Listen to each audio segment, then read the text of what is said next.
Ya esta es la última predicación que tenemos de nuestra serie de Navidad, de Jesús como la promesa cumplida del Señor. Y nosotros hemos visto a lo largo de esta serie cómo el Señor cumplió todas y cada una de sus promesas en torno a la venida del Mesías. O sea, al Señor no se le escapó pero ningún solo detalle. La semana pasada nosotros veíamos cómo Dios propició todo para que Jesús naciera en Belén. Jesús estaba en Nazaret y de forma extraordinaria movió reyes, movió emperadores para que Cristo naciera en Belén. Y ahora nosotros estamos frente a este pasaje donde Jesús ya nació, está en Belén, y vemos algo que le pasa a unos pastores que de verdad es increíble. Yo tengo 3 cosas que tenemos que ver hoy, así le pido que no cierre su Biblia, que se quede en Lucas capítulo 2, del 8 al 20, y lo primero que nosotros podemos ver en el pasaje está en los versículos 8 al 10. Si usted me acompaña en la lectura, dice: habían pastores en la misma región que velaban y guardaban las vigilias de la noche sobre su rebaño.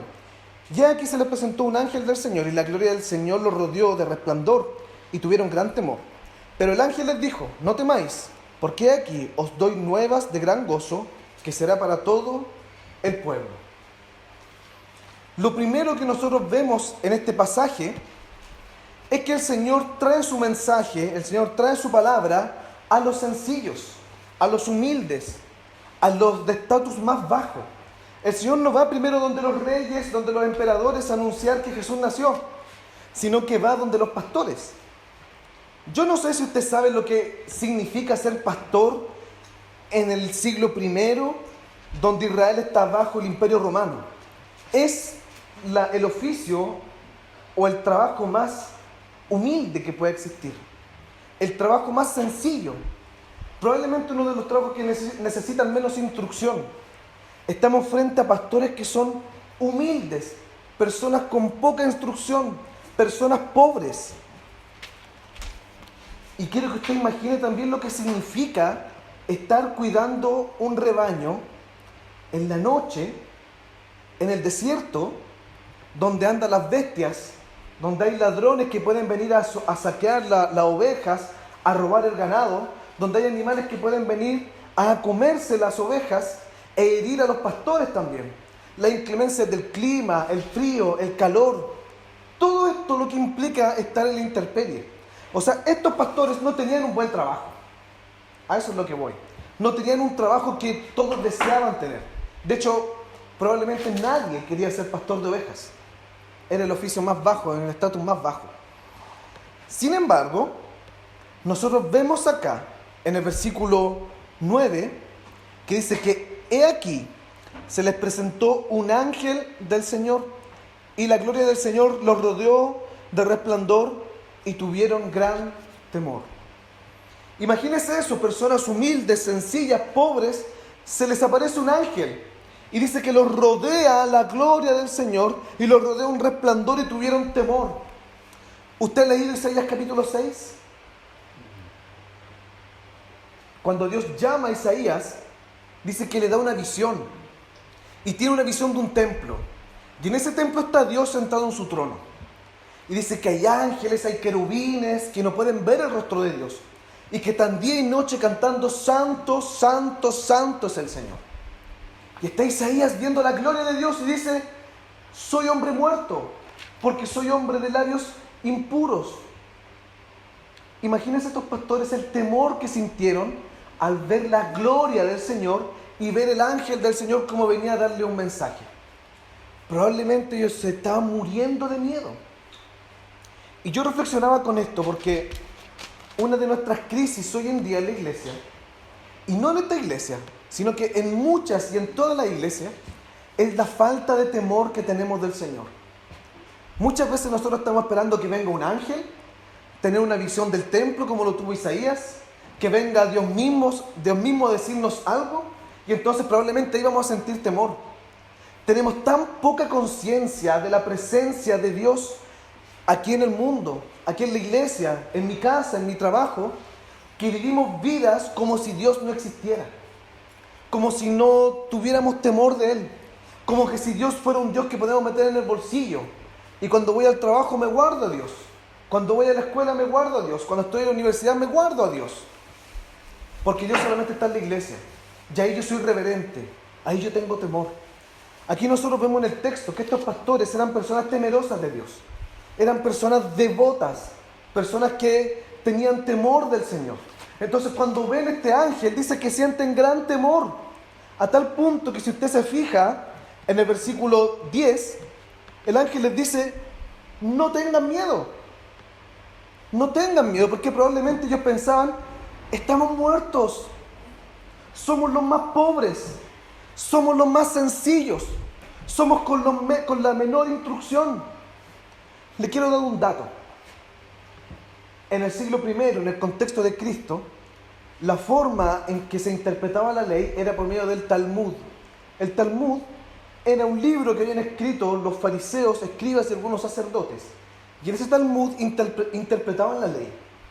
Los que eran merecedores del cielo eran los dueños de las tierras grandes, el orden sacerdotal, gente que había sido dedicada a Dios, gente con dinero, políticos o gente muy religiosa.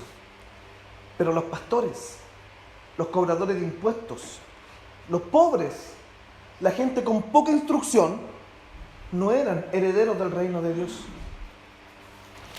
Y fíjese aquí a quién se dirige el Señor. A los humildes y a los pobres. A los que en el Talmud no son dignos de tener el reino de Dios. A ellos el Señor se dirige.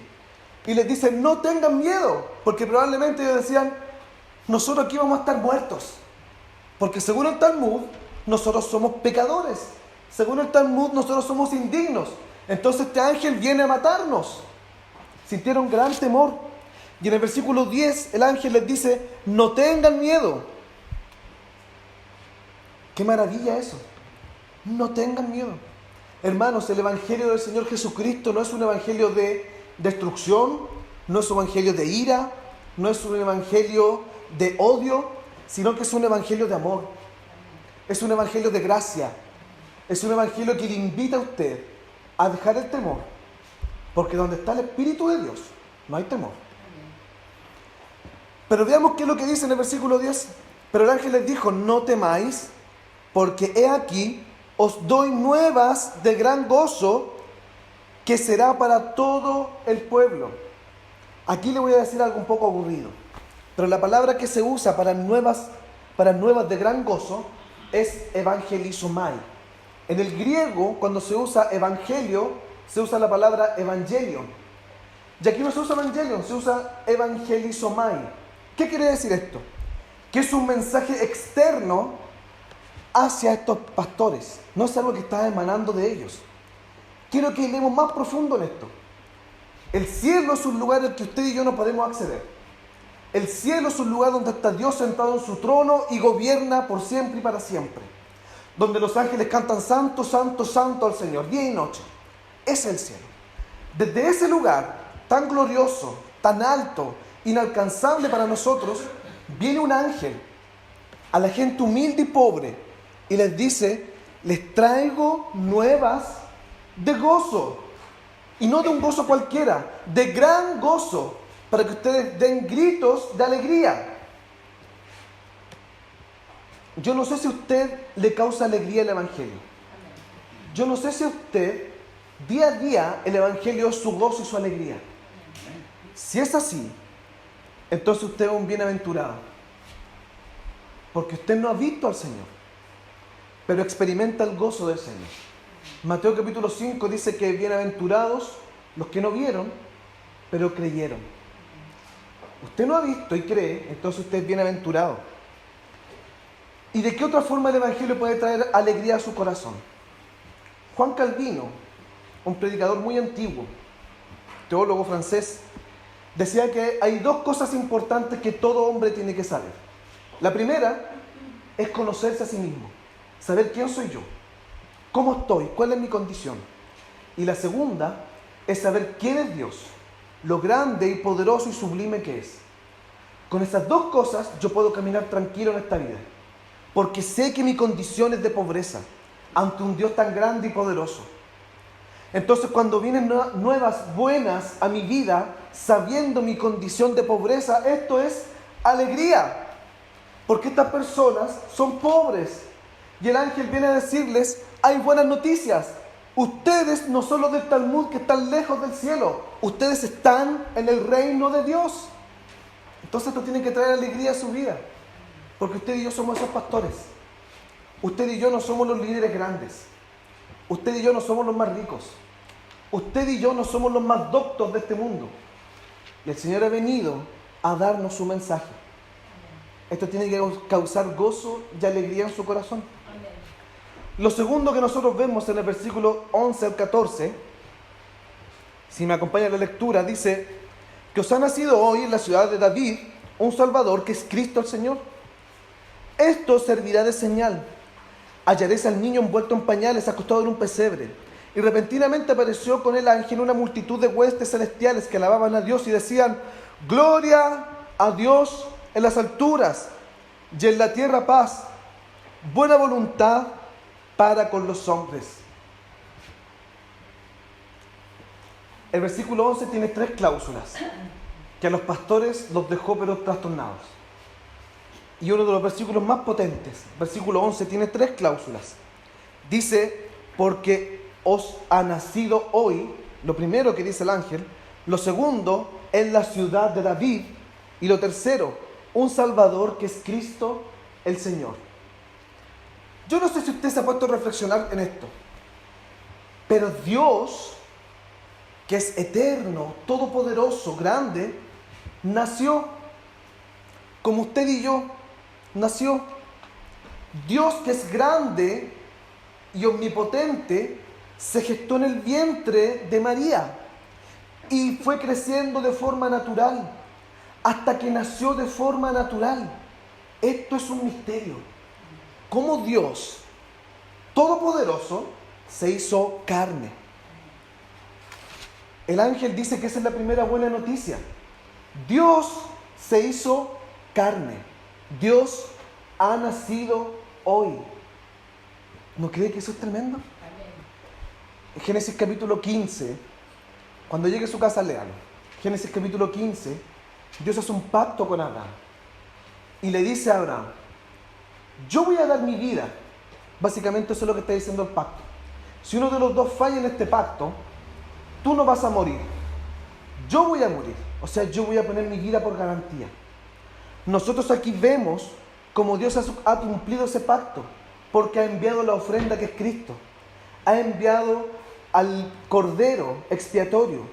Ha enviado al verdadero mediador. Este bebé que ha nacido no nació para vivir en una vida de placeres, de lujos, en una vida de privilegios. Nació para en su cabeza llevar una corona de espinas, para que sus manos fueran atravesadas, para que sus pies también fueran atravesados, para que su costado fuera atravesado por una lanza. Para eso nació ese niño, para morir por usted y por mí. Dios se hizo carne, Dios nació. Lo segundo que dice el ángel: en la ciudad de David. ¿Quién era David? El rey más grande de Israel. El rey que los judíos siempre esperaron que naciera de nuevo. Siempre anhelaron un rey como David. Y el ángel dice: este niño ha nacido en la ciudad del rey. En la ciudad del rey que ustedes quieren. Pero este niño más que ese rey. David cayó. David pecó. David no fue el rey que debió haber sido. Jesucristo es mejor que David. En el Antiguo Testamento muchos reyes usurpaban el trono. El padre mataba a su hijo, el hijo mataba al padre, el primo venía a matar al rey, un amigo del rey venía y mataba al rey y usurpaba el trono. Y nosotros vemos esa dinámica en Israel. Que Jesús haya nacido en la ciudad de Belén, en la ciudad de David, indica que Jesucristo es el verdadero rey. ¿Usted reconoce a Jesucristo como el Rey? ¿Usted reconoce a este Señor como el verdadero Rey? Entonces usted tiene que vivir una vida conforme a las reglas y las normas de este Rey. Porque este Rey rige el mundo. Es Jesucristo el que rige el universo entero. Y la última cláusula del versículo 11 es la más potente, porque dice que este niño es un Salvador. ¿Cuántos aquí han tomado en brazo un bebé? Yo muchas veces, y me cuesta, que tener cuidado con la cabecita, cuidar al niño, y cuando tiene un bebé uno en brazos, le dan ganas de hacerle cariño, de protegerlo, tener cuidado de que no se caiga. Uno tiene mucho cuidado de un bebé. Uno cuando ve a un bebé, uno lo ve como un objeto de cuidado, alguien a quien uno tiene que proteger, salvar, a quien tiene que cuidar. Probablemente María miraba a Jesús y decía, lo voy a proteger con mi vida, lo voy a cuidar con mi vida. Pero ¿sabe lo que dice el ángel?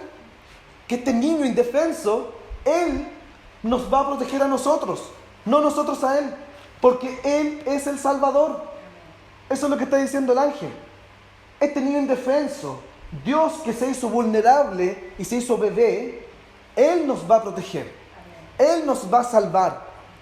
Y el ángel dice que este niño es más potente aún que un Salvador, porque dice que es Cristo.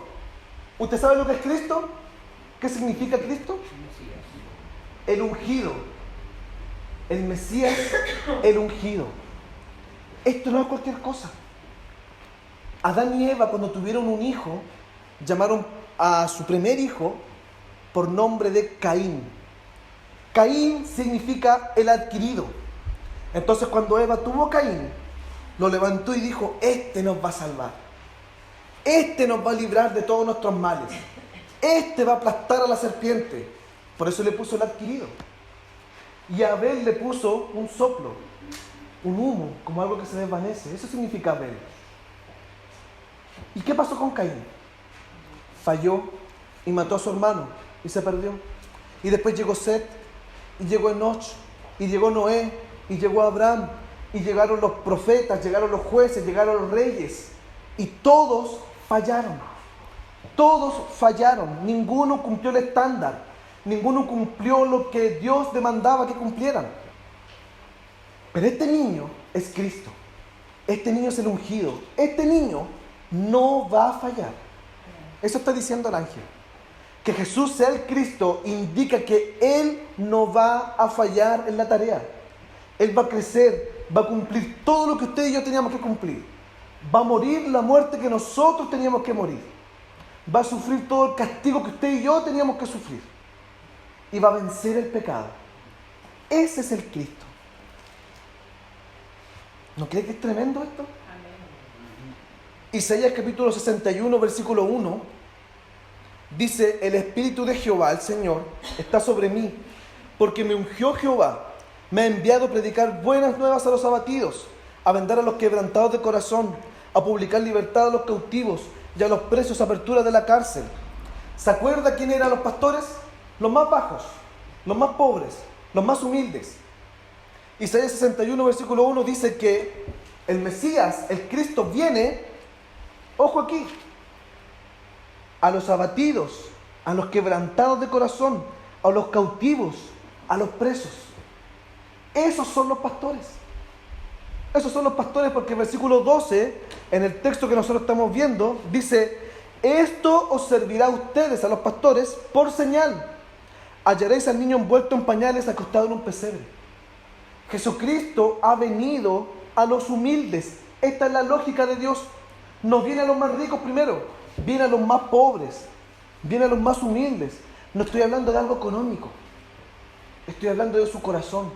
Si usted tiene un corazón humilde, un corazón quebrantado, un corazón necesitado, un corazón que reconoce su condición delante de Dios, entonces el Evangelio ha llegado a su vida. Porque eso es lo que hace el Evangelio. Quebranta el alma, quebranta el corazón. Dice que la palabra de Dios es como una espada de dos filos y que atraviesa y llega hasta el tuétano y llega hasta lo más profundo del alma. Eso es lo que hace el Evangelio.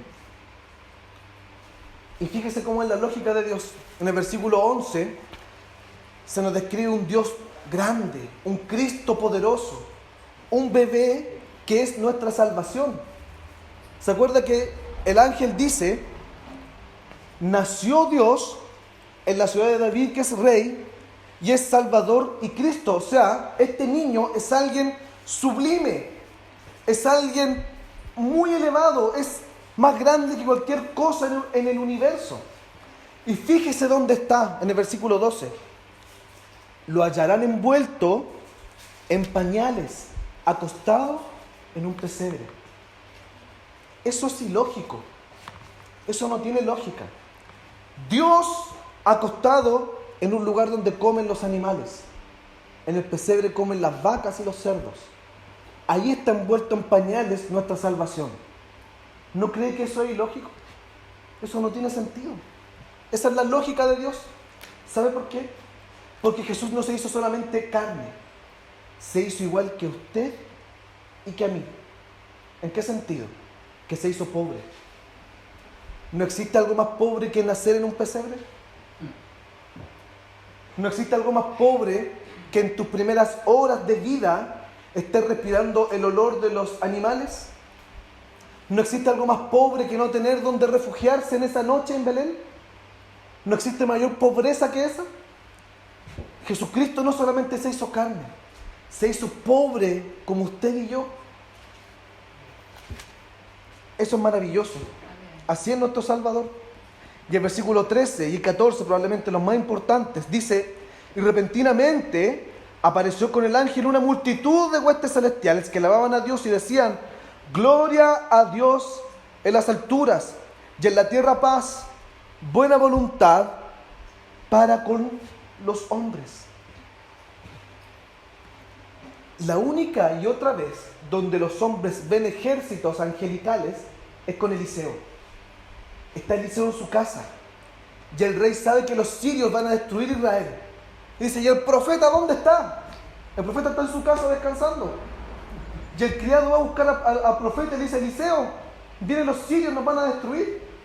Y Eliseo le dice: pero tranquilo, hay un ejército que nos está cuidando. ¿Qué ejército? ¿Qué está hablando Eliseo? Y Eliseo ora por su criado y el criado ve el ejército en el monte. Y dice que hay ejércitos de ángeles con espadas, con escudos, con lanzas y a caballo, listos para la guerra, listos para luchar. Esa es una ocasión donde los hombres ven ángeles. Aquí, estos pastores también ven ejércitos celestiales, pero no están con armas, no están con espadas, no están con lanzas ni escudos, están con instrumentos, porque están cantando: gloria a Dios en las alturas, paz en la tierra y buena voluntad a los hombres o con los hombres. Ya no están en guerra. ¿Sabe lo que indica esto? El cielo con la tierra no están en guerra, porque ese niño ha traído paz. Usted no está en guerra con Dios. Dios ha dado paz. Jesucristo es el vínculo de la paz que ha hecho Dios con nosotros. ¿Ha leído Romanos capítulo 1? ¿Lo ha leído por ahí? ¿Ha leído Romanos capítulo 7? El capítulo 1 de Romanos dice que la ira de Dios está encendida sobre todos los hombres y que estamos perdidos. O sea que no hay caso, no hay alternativa. Y el capítulo 7 es peor porque dice que el pecado nos seduce y nos seduce y nos seduce y no podemos escapar. O sea, estamos aprisionados, estamos cautivos del pecado. No hay paz con Dios. Pero por medio de este niño indefenso, ahora hay paz en la tierra y buena voluntad con los hombres. Eso tiene que ser el motivo de su alegría. Que Dios no está en guerra con usted. Dios le ama porque ha dado su Hijo. Dios ha traído paz porque ha dado su Hijo. Dios quiere buena voluntad para su vida porque Él ha dado su Hijo. Y quiero traer la última reflexión en este segundo punto. Probablemente usted ha visto muchas películas de la Segunda Guerra Mundial, de cómo están los judíos en los campos de concentración y sufren y la gente muere y maltratan a los niños, y son imágenes muy terribles. Imagínense en 1946 cuando llega un mensajero a esos campos de concentración y les dice: los nazis perdieron, ya no tienen que estar aquí presos, ustedes son libres. ¿Usted puede imaginar la alegría que ellos sintieron? Los recuerdos que probablemente vinieron a sus mentes de cómo murió su amigo, cómo probablemente murieron sus padres en ese campo de concentración, cómo los maltrataban, cómo los trataban. Y ahora les dicen que ya no seguirán más así, que ya no hay más campos de concentración, que son libres. Así es la noticia de que Jesús ha nacido para los pastores. A estos pastores les causa gozo y alegría, porque ya no son más abatidos ni quebrantados de corazón. Ahora son libres.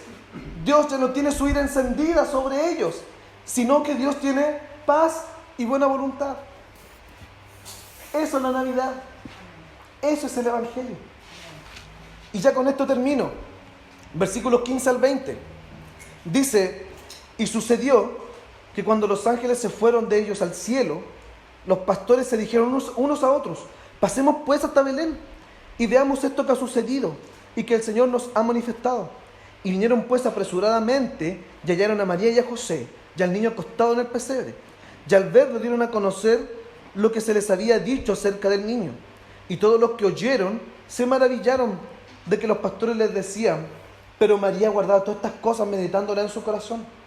Y volvieron los pastores glorificando y alabando a Dios por todas las cosas que habían oído y visto, como se les había dicho. Lo último que nos dice el pasaje es que Jesús trae alegría a su pueblo. No puede haber un cristiano triste. Usted puede tener tristeza en el mundo, pero no puede tener una vida de tristeza. No se puede.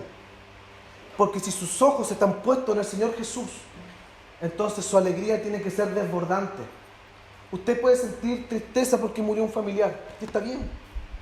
Puede sentir tristeza por lo que está pasando en el país, y está bien. Pero no puede vivir una vida de tristeza. No puede vivir una vida de amargura. Porque este niño ha traído alegría a su pueblo. Este niño es el gozo de la iglesia.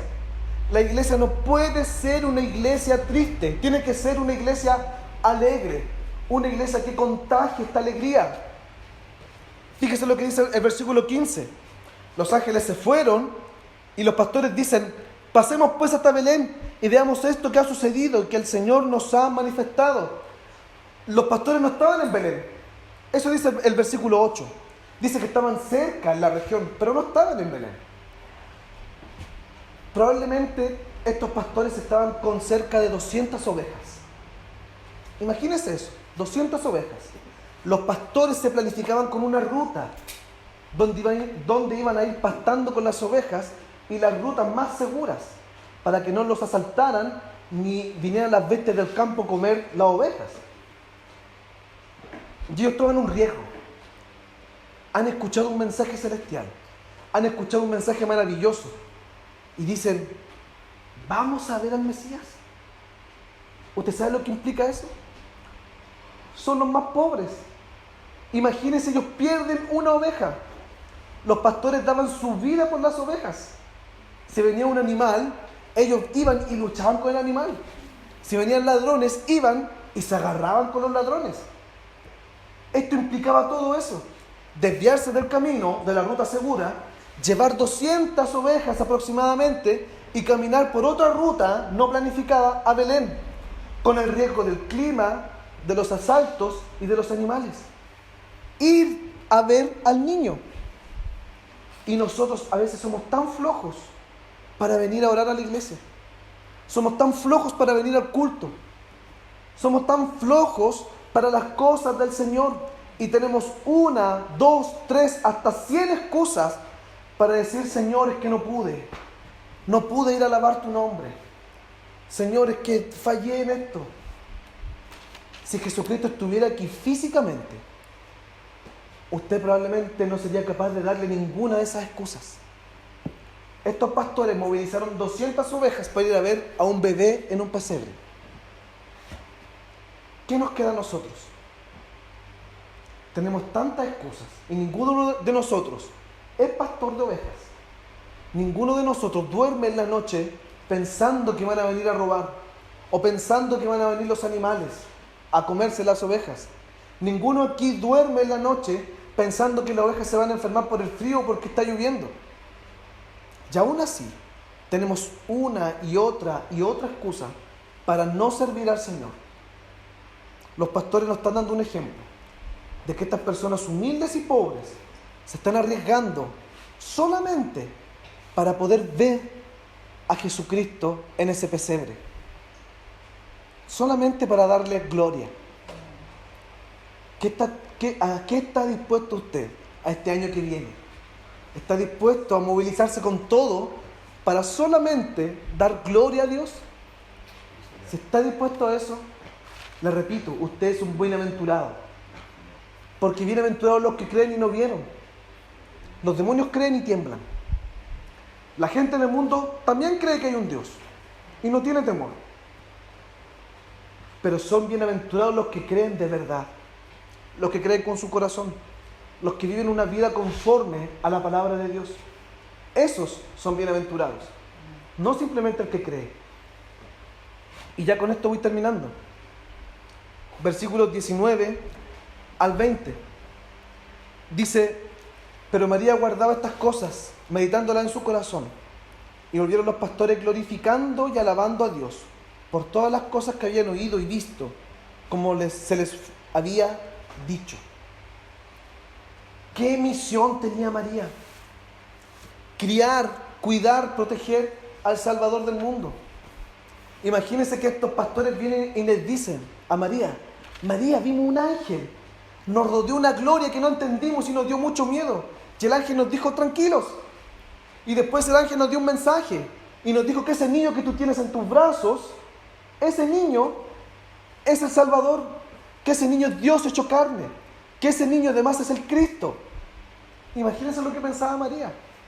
Y después los pastores le dicen: y además, después se abrió el cielo y había un ejército de ángeles que hizo una canción para este Jesús. Probablemente ella sintió mucho temor por la misión que tenía. Yo no sé si usted siente temor por el Evangelio, porque el Evangelio que usted lleva en su corazón es un tesoro. Pablo dice que quienes portan el Evangelio somos como vasos de barro. ¿Usted conoce los vasos de barro? No son los de Pomaire, esos son lindos. Los vasos de barro son feos. En el siglo I, la gente en Grecia, los más pobres usaban vasos de barro, los más humildes. La gente que tenía menos recursos usaba vasos de barro. Y son muy frágiles. Entonces Pablo dice que los creyentes que llevan el Evangelio son como estos vasos de barro, feos, humildes, débiles. Y el Evangelio es un tesoro precioso que ha sido depositado en ellos. Usted tiene una responsabilidad tremenda. El Evangelio es un honor. ¿Sabe por qué es un honor? Porque el versículo 20 dice: y volvieron los pastores glorificando y alabando a Dios por todas las cosas que habían oído y visto, como se les había dicho. Yo no juego al kino y tampoco pienso jugar. Pero si me encuentro un kino en la calle y es el ganador, no sé cuántos millones está, 3.000 millones estará por ahí, sería muy bueno, y me gano el kino, ¿sabes lo primero que hago? Llamo a mis papás y le digo: papá, te transferí 300 millones, tranquilo, te compré una parcela también. Le digo a los hermanos de San Carlos: hermanos, les transferí a su cuenta, vean su cuenta después. Y estaríamos todos felices. Hay una buena noticia. ¿Por qué el Evangelio no causa eso en nosotros? Cuando es una noticia mejor que ganarse 3.000 millones de pesos. El Evangelio es que usted ha sido librado del infierno. ¿Cómo eso no va a causar mayor alegría? ¿Cómo eso no va a causar que nuestros labios den gloria a Dios y que nuestros labios solamente den alabanzas a Dios? ¿Cómo no va a causar eso? A veces venimos a la iglesia y no cantamos, ni oramos, ni en nuestros labios salen glorias a Dios. Entonces somos creyentes que no creen. Somos creyentes de mentira. Estos pastores, humildes, pobres y débiles, fueron y le predicaron el Evangelio a María. Y le dijeron: ese niño es especial. Nosotros hemos recibido un mensaje y te lo venimos a contar. Y después se fueron y siguieron hablando de ese niño. Dice que iban glorificando a Dios. Imagínense cómo los demás lo iban escuchando. Probablemente en el pueblo que pasaban decían: gente, hemos visto al Mesías, está allá en Belén en un pesebre. Iban dando gloria a Dios y alabando por lo que habían visto.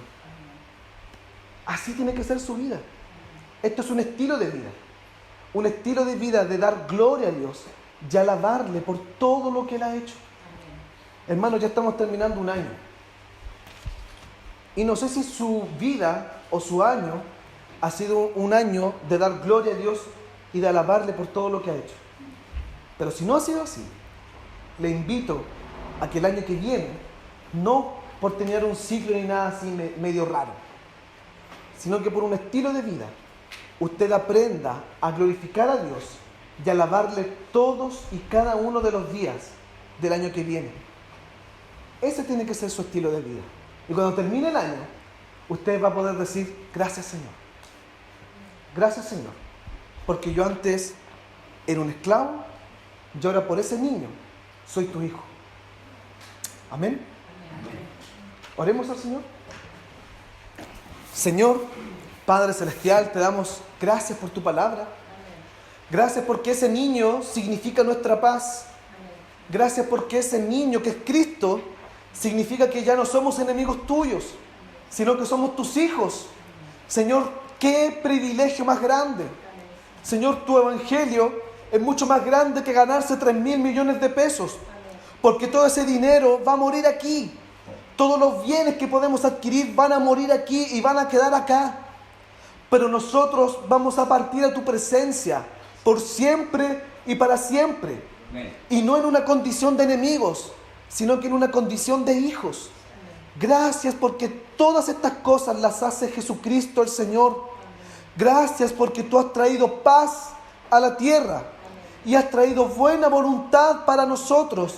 Gracias por eso, Señor. Gracias porque antes nosotros no merecíamos nada y tú nos has dado todo.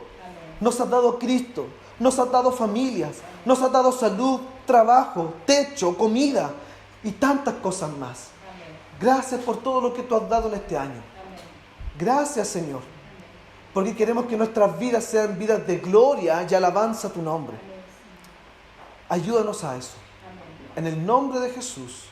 Amén, Señor.